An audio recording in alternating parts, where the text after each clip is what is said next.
Hey, Miss Marion here. We are going to go through a review. There is a note page actually on the Canvas page for Unit 5 Part 2 review.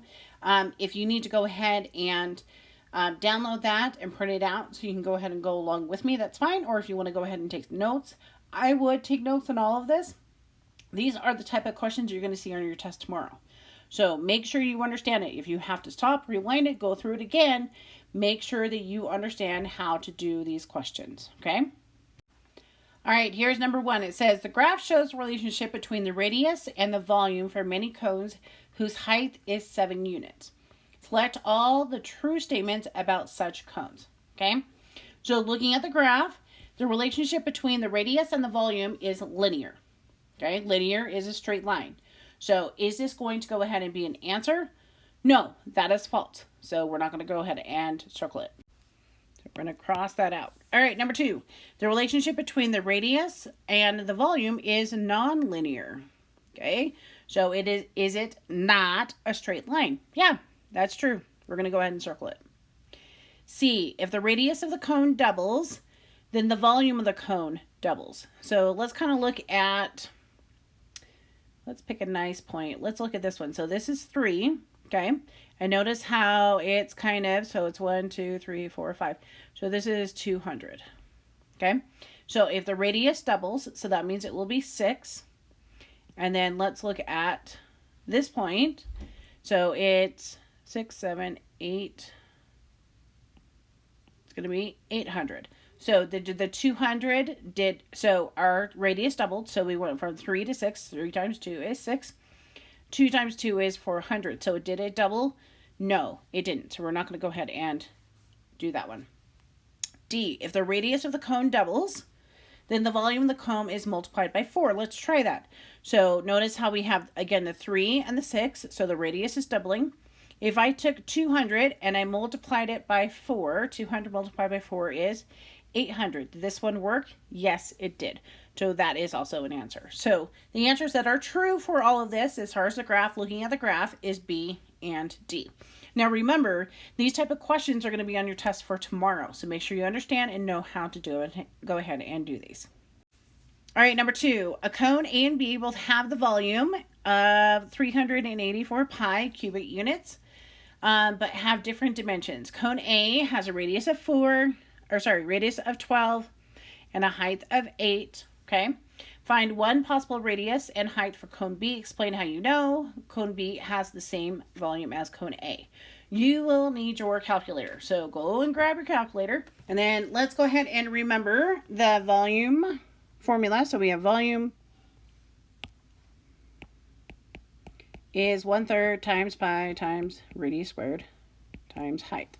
So they say that the cone B, the radius is 4, height is 4, okay? And it needs to equal 384 pi. So we're not going to multiply in the pi stuff. For this one, we're going to say 1/3 times 4 squared times 4. Grab your calculator. 1/3 times 4 squared times 4. And we get like 21 1/3, or 21.333 repeated, right? Okay, so does this one work? No, not as well.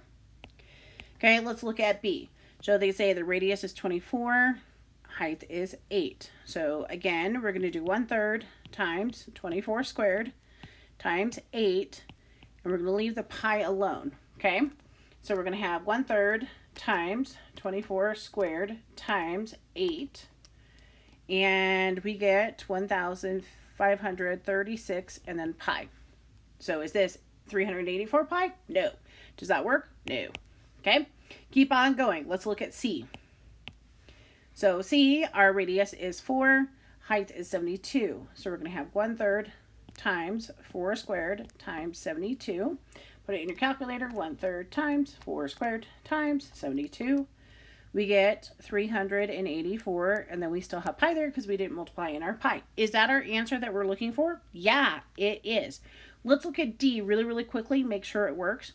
Radius is 3, height is 16.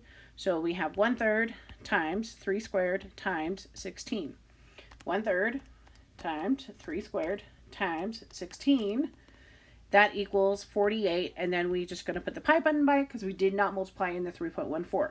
So which one of these equals the 384 pi? Well, that's going to be C would be our answer. All right, number 3. There are many cones with a height of 7 units. Let R represent the radius and V represent the volume of the cone. First of all, we're going to go ahead and we're going to write the equation. This is kind of what we did yesterday, and it's also in lessons 18 and 17. So we were talking about it.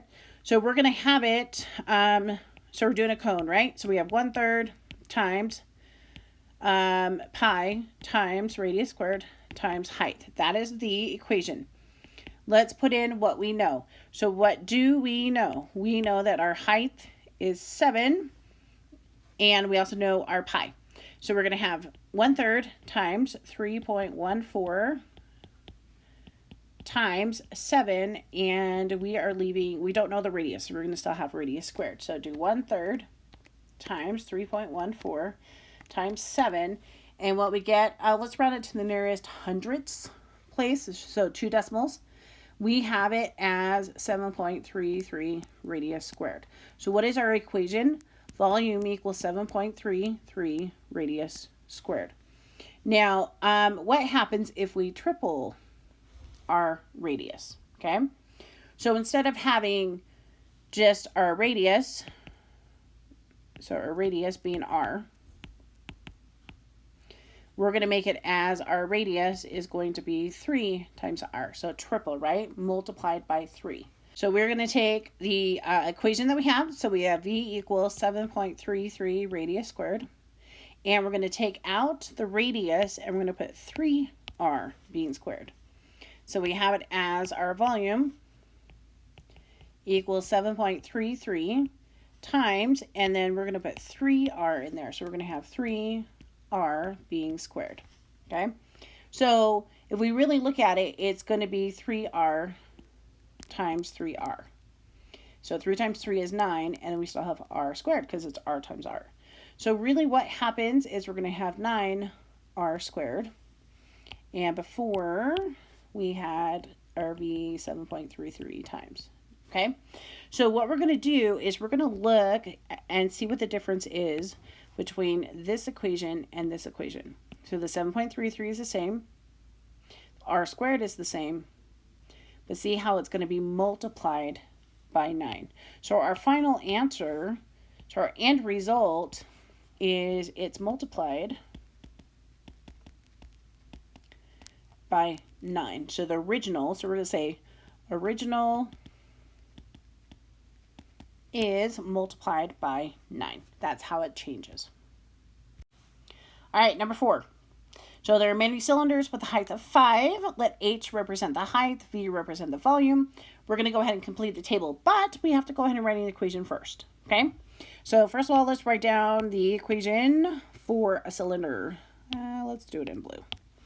So that is pi times radius squared times height. We know our height is 5. Let's go ahead and put that in there. So we're going to say our V equals pi times radius squared, right, times 5.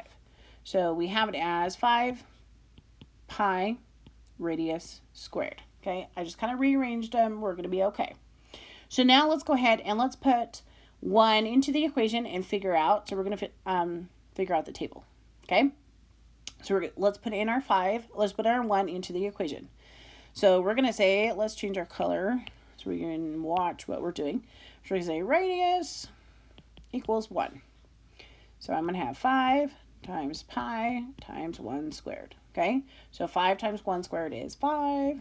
We're left with just 5 pi. And I'm going to leave it as 5 pi for a second, and it's going to help us in a second, the reason why, and I'll kind of show you. But we're just going to leave it. We're not going to multiply in the pi. Now let's say our radius is 2. So that's going to be 5 times pi times 2 squared. So we're going to say 5 times 2 squared. What do we get? Oh, that's 20 pi. So we're going to put 20 pi in here. Okay, let's put in 3. So let's say our radius is 3. Okay, and we are going to have 5 times pi times 3 squared. So let's do 3 squared times pi, and we are going to have 45 pi. Okay, so we have filled in the table. So this is what we actually go ahead and get. Okay. All right, so we filled in the table. Our second question is true or false.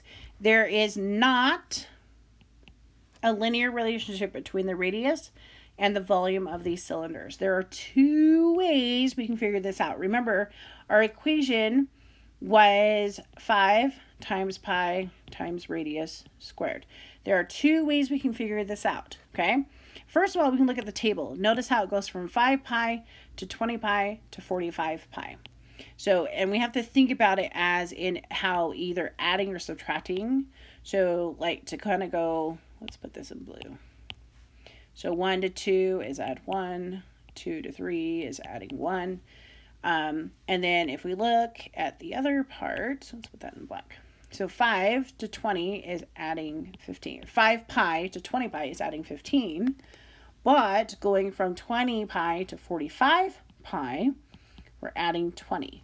So notice how on the left-hand side, this table changes by the same thing. It's adding by the same number.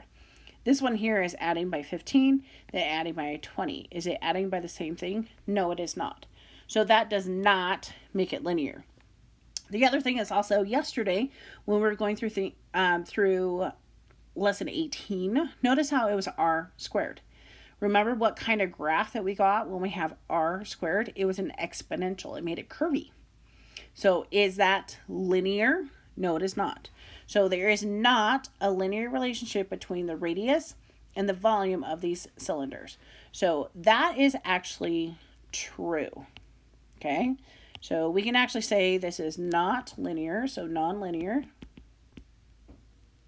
or not linear. Okay, so is there not a linear relationship? Yeah, that's true. Our answer here is true. All right, so let's look at C. If a cylinder with a height of 5 centimeters, radius r is filled with water, so we're talking about the same radius, the same cylinder that we've been working with. Let's go ahead and write down that equation. Our equation was V equals 5 pi times radius squared, okay? And it says all of this fills 1 pitcher, okay? Then what would happen if I make the radius 2r? So not just r, but 2r. So this kind of goes back to the question that we did earlier, that we're going to go ahead and take out r, and we're going to put it in 2r, but we're going to take it and we're going to square it. Okay, so let's write down what I just barely said. So we're going to have it as 5 times pi times, so instead of having just r squared, we're going to have 2r squared. Okay, so we still have 5, we still have pi. What is pretty much 2 squared? Well, that is 4. And then r squared is r squared. Because remember, if we have 2r times 2r, multiply the numbers together, 4, and then r and r is r squared. Okay? So again, if we're looking at this, what happens? So this fills in 1 pitcher. How many pitchers will this one fill in? So notice how this is all multiplied by 4. So how many pitchers can we fill with all of this? We can fill 4 pitchers of water. Because the original did 1.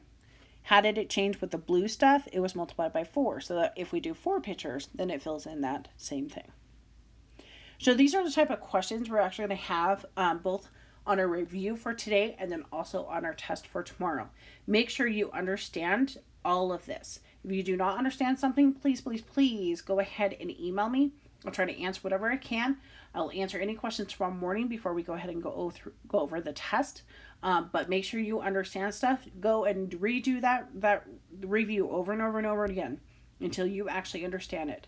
Make sure you understand these because the review is exactly like the test. Okay? Again, if you have any questions, email me. Or you can pause this, rewind it, go through it again, and then email me. Okay? Make sure you understand all of this. I hope you guys have a good day.